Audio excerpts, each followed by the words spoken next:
मुळशीतील प्रसिद्ध राजकीय कुटुंब राष्ट्रवादी काँग्रेसमधून हकालपट्टी झालेले राजेंद्र हगवणे आणि त्यांच्या मुलीचा म्हणजेच करिश्मा हगवणेचा घरावर पूर्ण ताबा होता।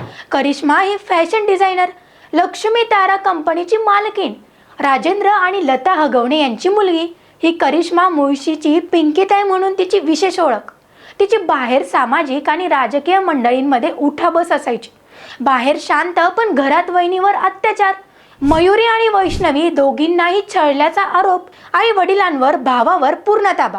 घरात कोणी कोणाशी बोलायचं, कोणी कसं राहायचं हे करिश्माच ठरवायची।